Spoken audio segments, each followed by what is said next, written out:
Hi everyone, I'm Erin Argan, the commissioning editor at Edition Magazine, and I'm joined today by Jack Bullen, who is the director and co-founder of Woolwich Contemporary Print Fair, which opens the doors on the 21st of November for its 9th edition. The fair itself is the largest of its kind, dedicated solely to contemporary prints and champions both emerging and established artists. Jack here has a passion for making the art world accessible through the medium of prints and educating collectors and novices alike on this multifaceted segment of the art world and market. Jack, I'm really excited to be joined by you today. Hi, Erin. Thank you very much for having me. I'm equally excited. I'm going to start by opening up with our famous question here at My Art Broker, which is, if you could own any work of art in the world, what would it be and why? I think that's a very difficult question, and kind of I probably change my mind day to day. I think based actually on the sad news that with Frank Auerbach passing away this week, I've always been in awe of his work and primarily his etchings. And I think some of his head etchings I just think are amazing, just so beautiful. So I would say this week that would probably be the artwork I would like to own. It would be that. Is there any etching in particular, or just anything by him? They change a bit. I mean, there's one called Michael that I love in particular. It's just the layers within the etching and how the face just distorts. I just think it's beautiful. Oh, amazing. If we could start by getting an overview of the Woolwich Print Fair, and kind of your founding vision and the unique model behind it. Can you tell us a little bit more about the print fair itself? Yeah, so Woolwich Contemporary Print Fair was founded 9 years ago by my wife, Lizzie Glendinning, and myself. And we wanted to really champion contemporary printmaking and show this off to a wider audience. We felt at the time that there wasn't any fair primarily dedicated to contemporary prints. There are fantastic fairs out dedicated to printmaking, but there's such an exciting, dynamic, it's such a dynamic medium that really wasn't getting the highlight that it deserved.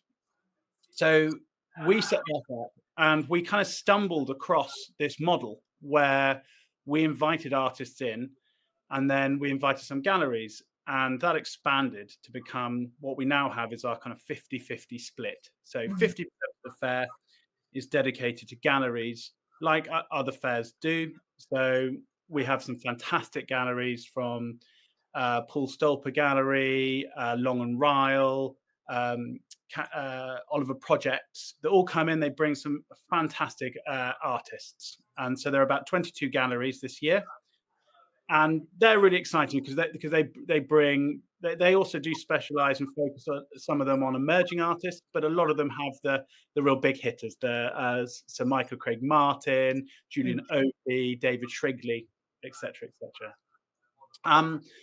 But then the other 50% is dedicated to independent artists through our international open call. And we, as the fair, almost become like this major gallery where we represent those works for the duration of the fair. We curate the works. We work with the artists to kind of support them, whether it's through promoting their work, through helping them to get the work framed, shipping it, etc. And then that's all up together. And rather than other fairs that might have that as one section and then the galleries as another section, we can totally interdisperse them. So wandering through, and you can see, works by Harlan Miller, and then right next door there's an artist that's emerged, just come out of the RCA, or been working independently for years and years and years and never had an opportunity through a gallery. And so now showing here. So yeah, that's how our model works. And really exciting. How has it, obviously you're on your 9th edition now, how has it evolved over time? Oh, well I mean, dramatically. I think when we first set up, it was in a derelict building. Lighting was very questionable. And so I think we had a huge leak the first year as well. So Oh we no, you definitely don't want leaks around prints either. exactly. So as the area Woolwich itself has regenerated, we've been part of that journey, and so we're now in this fabulous building, Woolwich Works, that is kind of state of the art, absolutely beautiful old industrial warehouse factory, Mm, and that's grown. The visitor figures have, quadrupled, if not more, over the mm, years, and obviously the area was quite cut off. And so when we were there, it was a very hard to destination when we first set up. But now yeah, you've got the Elizabeth line, which just really connects it straight into both Canary Wharf and into central London. So it's so so accessible now, which it hadn't previously been. So it's yeah, really boomed, and it's an area of London that's just so full of history. It's an amazing redevelopment, and it's very undiscovered still. So people come to the fair and they're blown away by both the artwork and what we do, but also the area itself as well. that's great. That's great. So, if your visitor numbers have quadrupled since you started, why do you think that is? Do you think, I mean, obviously, coming from my art broker's perspective, I know that, prints are that segment of the market that's way more accessible for new and emerging collectors, as well as seasoned collectors. But yeah, why do you think it's taken off so much? Well, I think print is an amazing medium because it's so accessible, both Mm, with its price points, but also how the process of how it's made is really intriguing. And I think generally people are really looking to engage with art, and I think mm, the general model of the art world and art fairs in particular, it really cuts people off. They're really expensive pieces. They're focusing on the top 10%, maybe even 1%. And I think people really want to, buy into art, into collecting, mm, and you can pick up these fantastic works at our fair, other fairs as well. But you can pick up these amazing pieces for 400 quid, in a couple of hundred quid. We do our best to kind of try and make it as accessible as possible. So we have various price plans and so on. So own art, who spread the cost of the payment, interest free for 10 months. That's really exciting. But the fair itself, I suppose, we run demonstrations and workshops, and it's something that's unique that we do, but it's because it comes out of the medium. You can run a print. We bring in printing presses, and you can have a go. People, and then when you see how the process works, it kind of gives you that extra insight into the work. And print as a medium is so varied, so broad, mm. that it's just continue, and you can explore the whole vast range of it. Yeah, it's lovely. Yeah. And am I right assuming that you're a printmaker yourself? Yeah, a bad one. I used to be. I'd say I'm primarily a painter, Yeah. uh, but I fell in love with printmaking because of the sounds not very. Yeah, I fell in love with it because basically it's a really friendly medium. That sounds Yeah. awful. It's collaborative. Everything, you're in the print studio, you're around other people.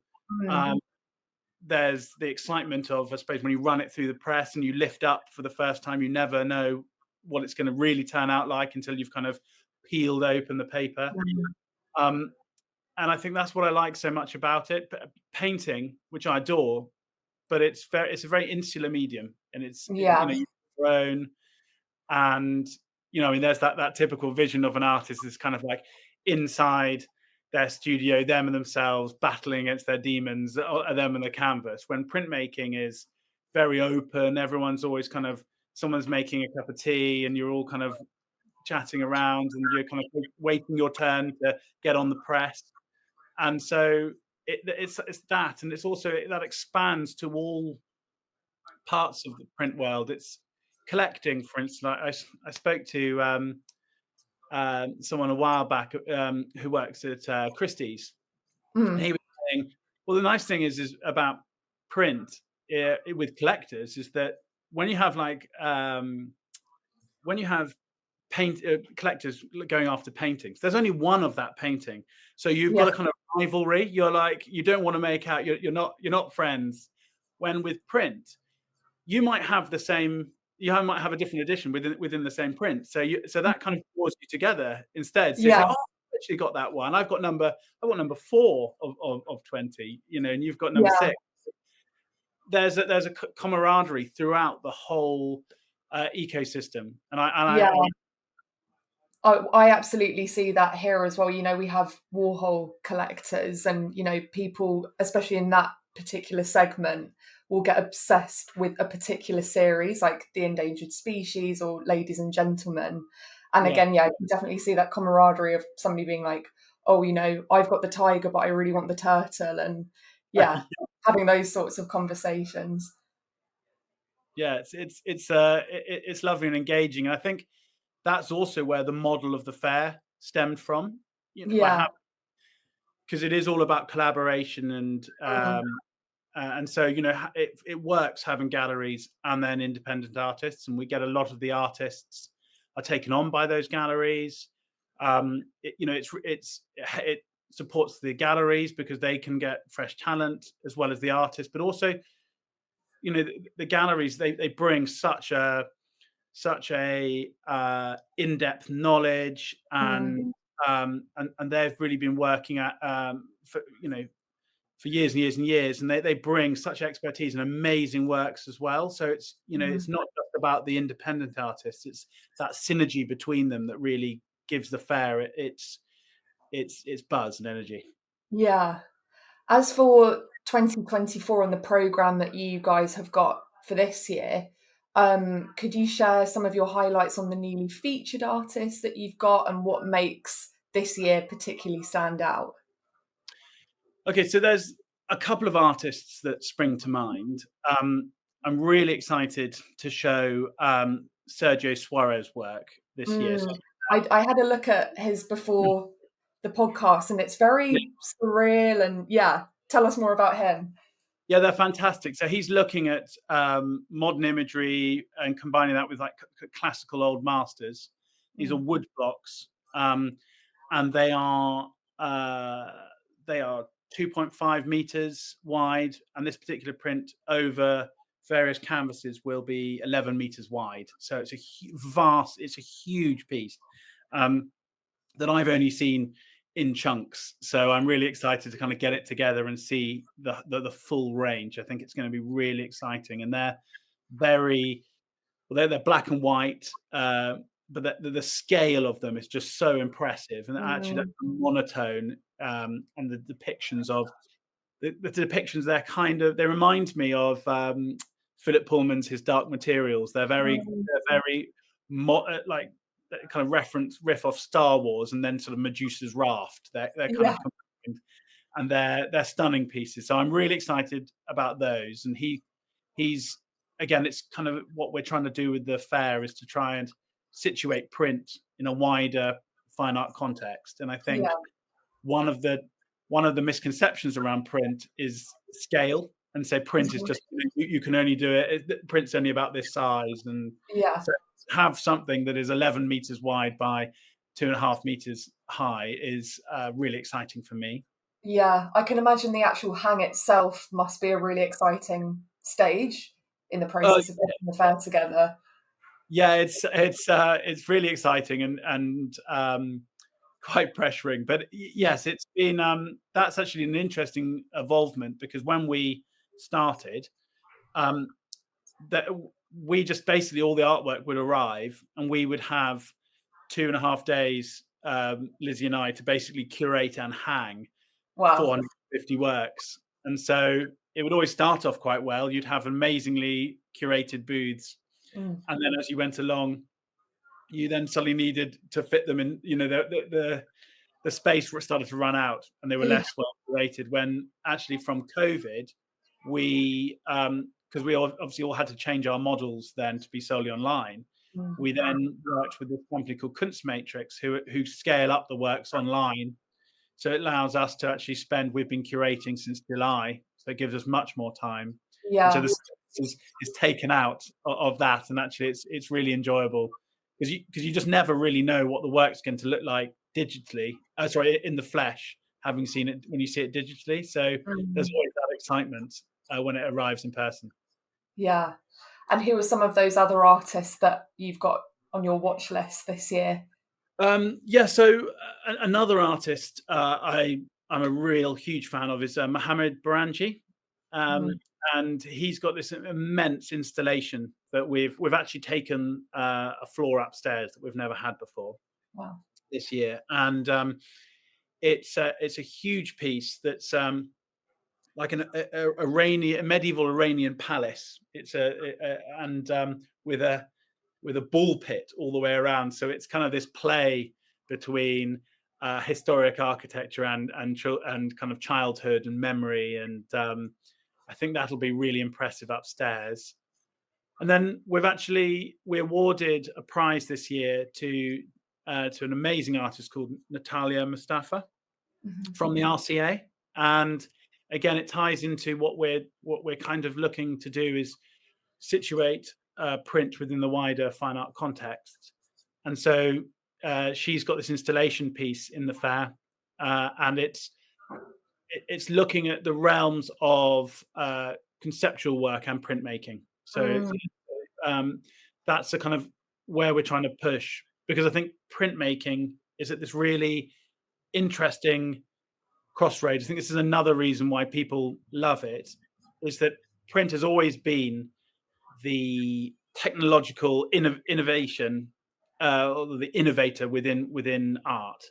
Mm. And until a kind of about the 90s noughties, it was always at the head, and then kind of technology kind of slightly outstripped it for a while. So you Mm. had this idea: is print this technical innovation, or is it a craft? And so you have this play constantly now between artists who are focusing more on the kind of traditional techniques and going into that area, and then other artists who are kind of pushing the boundaries. So we work closely, who are exhibiting this year at the Centre for Print Research down in Bristol, and they're Wow. really pushing the boundaries. So we're getting a lot more sculptural pieces into the fair Yeah. this year, and so with 3D art now becoming much more prevalent.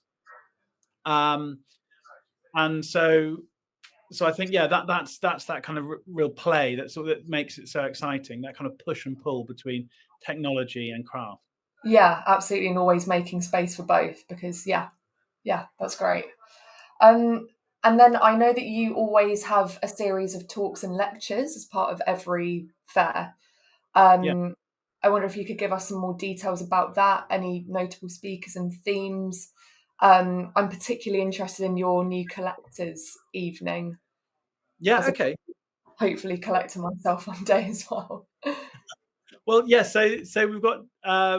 So I'll talk about the new collectors evening first, and then we can talk about some of the talks. The new collectors evening is a way of, again, making it more accessible to people who may be put off by the art world, and it's sort of kind of slightly intimidating, for people from the outside. So this is a way just to open it up. We have a DJ. There are drinks offers. That we have, again, demonstrations and then talks throughout that. So I think we've even got uh, a comedy sketch on site as well. So it's just meant to be really fun, really relaxed, give people an opportunity to kind of just dip their toe into the Mm, art of just getting into the art world. And then so a lot of the talks that we're running there is about collecting, about print, why print's important, mm, and giving you insights. And then again, it's a more of a focus on you pointing out that you don't have to break the bank to own a fantastic work, and mm, what maybe you want to look out for if you do you want to do it as an investment, or whether it's just purely for joy and your own excitement. So that's kind of the new collectors evening. It's just meant to be like a fun evening that people can come and enjoy, and the artwork's all on display, mm. and yeah, so there's that. And then our talks program that we've got this year is we're really excited because up until now we haven't really had a dedicated talk space. So we've taken again upstairs, and it's a huge theatre room upstairs. We've got about 3 talks a day. There are kind of 3 or 4 that I'm really interested in that I think are really big highlights. So I've got women in print. There are 2 talks actually. We've got women in print, and that's got some fantastic. Labina Hadid is Mm, looking at that, and highlighting the role of women that within print, and that also then leads on to our other talk, which is motherhood and making, um, mm, which I think is really interesting because it's so difficult. I'm a father with 2 young children.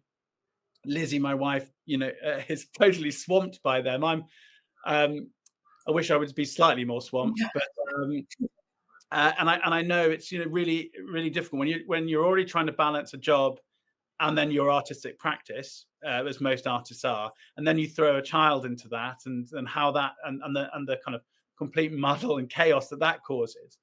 And so yeah, I think really interesting to kind of highlight how artists are dealing with that, or how they have then stepped back into the art world, having taken a break from that. So wow.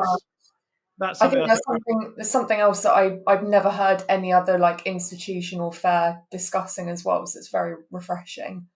Oh, good. Well, Yeah. yeah, it's yeah. I think that'll be a really exciting talk. I'm really excited about that. And then we've got the hot topics of the art world, which is in partnership with Lind Humphreys. And so we have some amazing speakers there. So Fatos Ustek, Georgina Adams, Leslie Ramos, all talking about their books that they've just written that are highlighting various areas in the art world. So that is really really exciting. Yeah. And then we partnered with our lead sponsor this year is Future Strategy Club.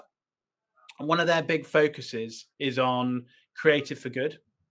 And I think what is the talk I think is really interesting is the talk Creative for Good, creative class and access. And I think recently I read yesterday that the creative industries is dominated by those from wealthier backgrounds.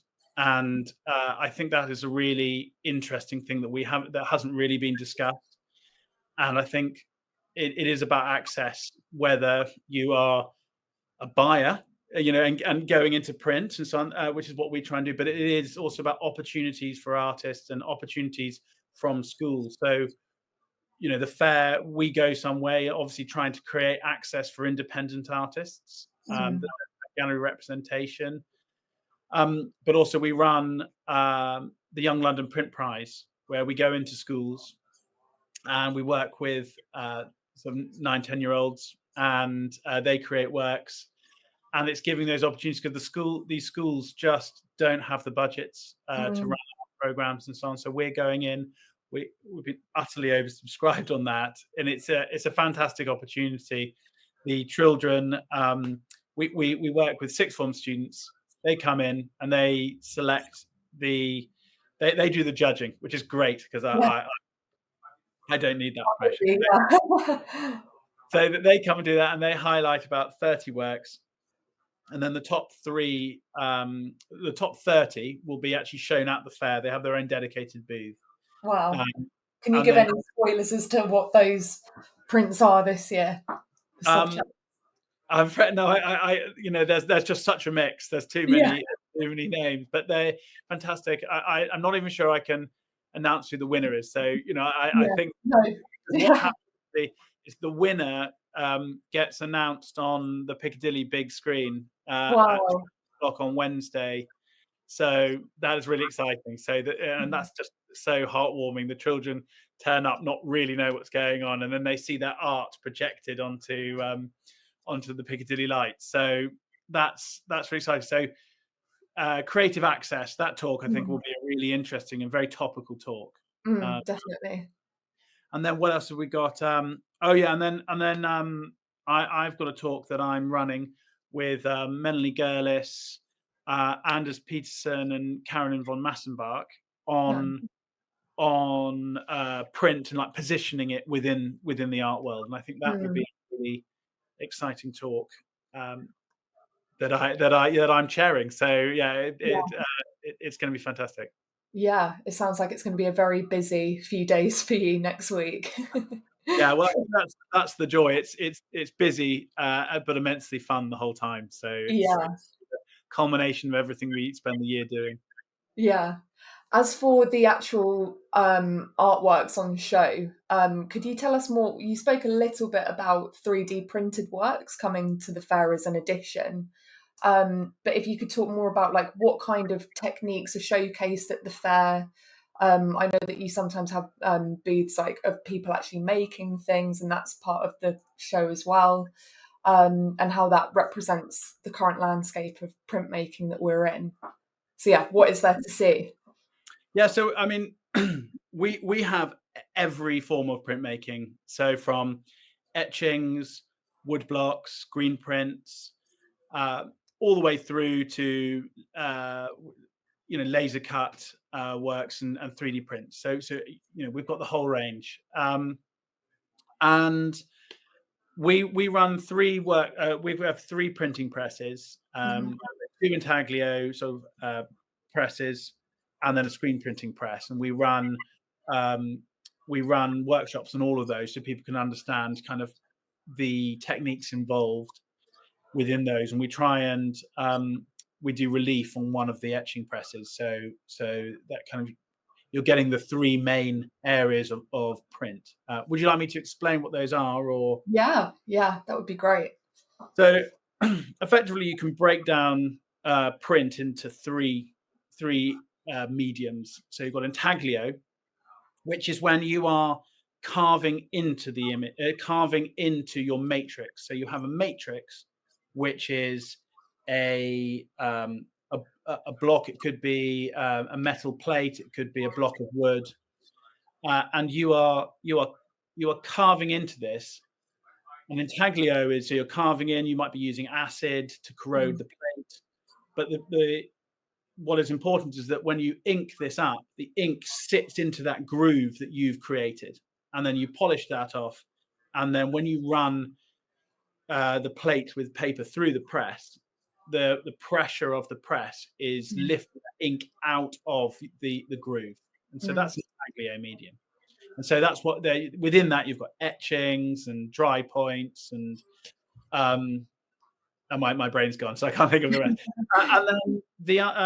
And then you have relief print, which everyone will probably remember from school when you did your potato cuttings, or Yes. you're, you're cutting away what you don't want to see. So Mm, intaglio is carving in what you want to see. Relief is like using the totally other side of your brain. So you are carving away. mm, So when the ink will sit on top rather than inside the groove, and then that is the image that you see sitting on top. mm, And finally, you've got very loosely, you've got planographic. And so planographic can cover lithography, where you are using, you are blocking out the plate, and mm, so the ink is repelled but on the surface. So it's slightly different. You're not actually carving in or carving in. It's kind of knocked out, sitting like on the surface, and mm, that's kind of where if we're trying to make it like rather than going too complicated. That's where you're trying to bring in screen printing, which is not necessarily strictly planographic, but it's kind of sits within that group. And then digital can kind of also sit on top of that. So that's how I try and break it down within three to make it easy. Obviously, there's depths and depth beyond that, but and so we are showing all of those various mediums on those presses. Um, yeah, so we've got artists. We've got artists who do that, but then also what I like again is that there are artists that are challenging that or challenging preconceptions. So we have wonderful artists. I've loved for a long time was Catherine Jones. And so what I like particularly about her work, and I think she's showing this year with Rabley, is that she often combines multiple mediums within that. Mm. So and planographic works, and also relief. So it's kind of Yeah. like people. It's kind of like trying to draw with your left and your right hand. So, and I think that's what's so clever by her work, because most artists will kind of stick within their medium. Um, Mm. Another artist, Jake Garfield, is one. He's got a piece called "Old Man with a Stick" in the Yeah. fair here, and it's done. It's a wood block. Sorry, excuse me. It's a wood block that also has an old man in woodblock is looking at a picture on the floor, which is an etching. So it's just the way he uses that to highlight the work within the work. And so, yeah, it's amazingly deep, the medium, and Mm. I think people will see that. Yeah, amazing. And then can we talk a little bit about the price points that prints are available? I know that you've got, I know that you've got new artists, and you said that works can be available from about 300 or 400. And then obviously you've got the higher end of your more like blue chip established printmakers. But yeah, how does that work at the fair? Yes, I would say from the curated hang perspective, because the galleries will have different price points. Mm. For the curated hang perspective, we have, I think, works go down to about £100, so right up to about £40,000. So Yeah. there's a vast range. I'd say the average piece is about £400, £450 pounds at the fair. Uh, we that's I think a pretty accessible price point. But we've Mm. also done, as I said earlier, we work with own art, so you can split that payment over 10 months. Yeah. We also offer clear pay, so that's split by four as well. So the idea is that it can be accessible. You can come away with a print for as little as £10 a month. You'd Yeah. barely see that coming out of your account. So yeah, in terms of price points, I think that's pretty much where we stand. Yeah. And your demographic, do you get like a really vast range of people that come to the fair and are buying through you? Or is it a lot more new collectors? Yeah, I think what is nice about it is it's a total mix. So Yeah. we do focus on new collectors, but we have established collectors who have turned up years and years and years. I think what is the nice thing is seeing the journey that we've had. We've got clients who turned up the first year, they bought something year one, and then 9 years on, they're Mm. coming. And I was, more established collectors, they buy not, I think initially they bought at the fair their first ever piece, and then they go and buy with us every year, but they also buy throughout. So they're not just buying one piece a year; they're kind of on Yeah. 4 or 5 pieces a year. And I think that is exciting, seeing that journey. Again, we're talking. It's that breadth. It's for everyone, whether you're an established collector or Mm. never, you've only ever got posters. So Yeah. I mean, in terms of collecting, we've run this competition with Parched London. So these are about 5 pubs around uh, 7 pubs around southeast London. Mm. Worked with 4 artists where we've put their image across 4 beer mats, and so Oh, these have been spread, and so you can go and collect the image as a limited edition print for free. The yeah. idea is that anybody can be a collector. It doesn't matter whether you're just collecting beer mats and then turning those into a beautiful image, or you come Yeah. there. I think we're trying to play with that accessibility, try and Yeah. make, whether it's beer mats or you're coming to the fair and you're making a piece on the press, or Mm. somebody's running editions from the press, or you're Yeah. then coming and buying something beautiful off the wall, or Mm. you are then buying a huge installation. I think Yeah. the full range.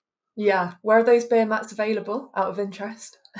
So they're with Parched London, Parched Pub. Okay. So there are 7 of them across mainly the southeast London. Okay. Um, trying to think off the top of my head. There's the Blockhouse in Peckham Rye. Yeah. There's the Roebuck near Borough Station. Yeah, I cannot remember the Right. rest. Arch London, they're across Southeast London. I'm Southeast London based, so I will be going and having a hunt for those. Okay, indeed. um, and can we talk a bit more about supporting artists with your International Artists Open Call and emerging talent at the fair? Yeah, so actually, one of the talks that I didn't mention this year is actually artists supporting artists, Mm. and I am, or I was, I think, I use the term "am" loosely. I am an artist, and I understand the challenges that the artists go to, and Mm. costs, and what you're laying out before you've even had a chance to sell. So we try and take on feedback every year and really do try and support the artists who are showing with us. So the open call launches every April and May, Mhm. and they apply to the fair, and they can submit, I think, up to 6 works, and then there's a selection panel that look through these works, and those works kind of get reduced down to, I think we've got about 450 works, 500 works that were selected for the fair this year. And so we then work with those artists, and we kind of offer things like regional drop off. So this year we actually made it free for artists. So that previously they'd paid 25 quid to drop their work off in Glasgow, or down in Bristol. But this year we've run that for free because we're trying to kind of make it more accessible. It's not just there for artists in London. We have a framing service that we run that kind of reduces the cost of framing, because that's a huge output for artists financially. So we try and reduce that right down as much as we can. And then it's also great for international artists, because they can send unframed works across. We can frame it up here and then hopefully sell it here. So that kind of reduces those costs. Yeah. And I mean, the aim is basically to highlight, to give artists an opportunity to showcase on this scale that they wouldn't have unless they had gallery representation. And Mm. even they might have gallery representation, but they're from Korea and sending works off. So it's opening them up Yeah. to a new market. And I think what is exciting about that is that it means that for both visitors and for these artists, there's always something new and exciting to see. Quite a lot of Mm. the time, you go to fairs where you're seeing the same artists again and again and again Yeah. every year. Yeah. And so this way, we feel the model always creates, baked in. There's a freshness baked in every year, that Mm. Mm. a new RCA graduate, or and as I said earlier, somebody who's not really kind of had the confidence to show their work anywhere, or had the opportunities through galleries to show. Yeah. So they might be Also great exposure for them to those galleries for the future as well, I guess. Exactly. And we've Yeah. had some really fantastic artists like Leora Chichprut, who is with well, she's first showed her work at the fair, I think about 8 years ago. I think she was maybe the second edition we had, when she was still we're doing her BA, and then she's gone all the way through, and she's now absolutely so in demand. She's got beautiful pieces now, gone from printmaking primarily into painting now as well. She was at Marlborough. I think she's Pippi Holdsworth now, Yeah. but and she's showing with Blue Shot Cottage this year. Sorry, Blue Shot Gallery this year. Yeah. So, yeah, it's nice to see the kind of artistic journeys by these artists. Yeah, definitely. And how you're supporting them. And it sounds like you're working with these artists throughout the year and everything culminates at the fair, but it sounds like you're super involved year throughout with these journeys. Yeah, and it's also at the fair. What is nice, because the artists are all there. Mm. It's very artist led, so there's a buzz, because they're all talking of, they're all kind of meeting up and talking about the work and going very deep into the technical side of things, and so there's Yeah. a general buzz and excitement there that Yeah. you, and then intermingling with them the galleries, and then bringing the galleries to see their work, or then going in and seeing it. It's just, there's a nice buzz throughout. Yeah. I think that's something so particular to prints and also photography. I was at the Taylor Wessing Prize viewing yesterday, and again, all of the photographers were there, and it felt very joyful, and everybody like interested in each other's practice, less so about like there was nothing competitive about it or gatekeepy. And I think that that's definitely the case for prints as well. Yeah, I mean, photography is the same as it is a print, really. Yeah, You know, we have this question because there's so many blurred lines within yeah. print. Are you showing photographs as well? There are one or two photographs in, Yeah, which is lovely. You know, they are prints, and yeah, so it that's the thing about print. It's such a blurred. There's so many blurred lines between everything. mm, So my job is to try and simplify that. So we don't obviously focus on photography because there are so many fairs that focus on that. So, yeah, but photography sits within that. I mean, you have things like photo etchings where effectively it's the same as photography, but mm, you've developed the plate onto a metal plate and then used acid to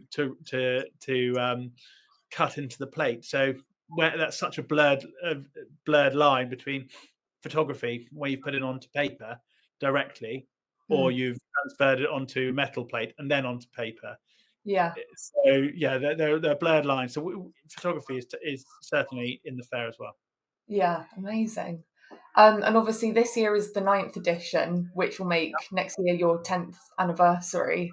So, Yes. are there any early thoughts as to what that's going to include? And also, yeah, what's to come next?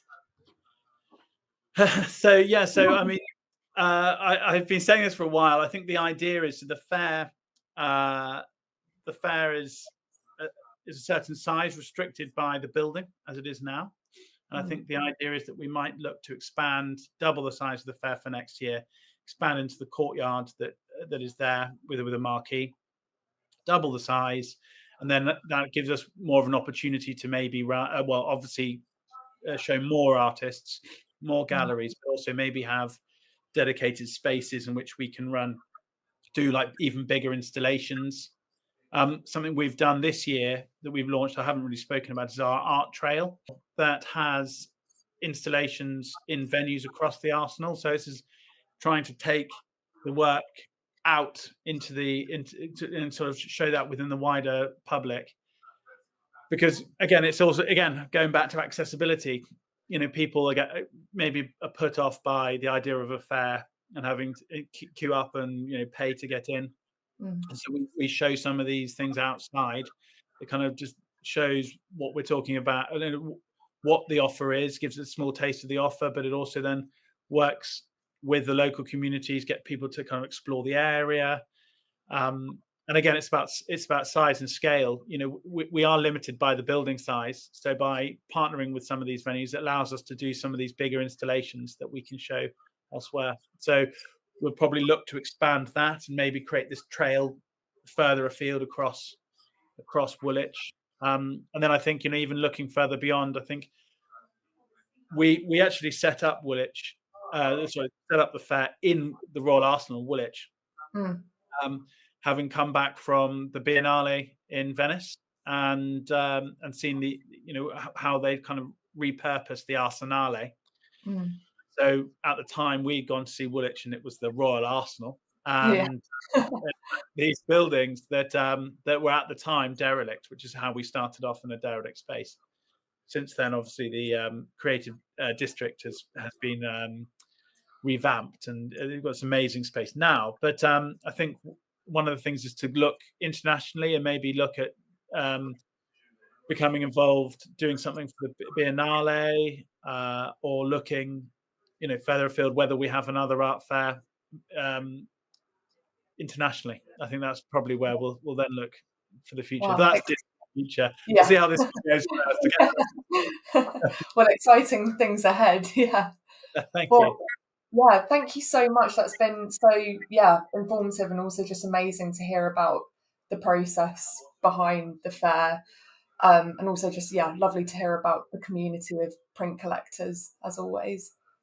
Thank you, Erin. Well, it's been a pleasure to come and talk with you, and I look forward to seeing you and everybody else at the fair. Yeah, absolutely. Can you maybe give us the info on where we can get our tickets, how much they are, and Yeah, the so location? go to woolwichprintfair.com, and there's a link to our tickets there. Day passes are £15, concessions are £12. And then there are various other prices for the new collectors evening, which is I think £20, but then also includes a free drink. So sort of the same as the single day pass. And you can get those from our website or follow us on Instagram, which is Woolwich Contemporary Print Fair. Great, and hopefully you'll be seeing us there as well. Yeah, definitely. Thank you. Great, thank you so much, Jack. No, pleasure. Thank you.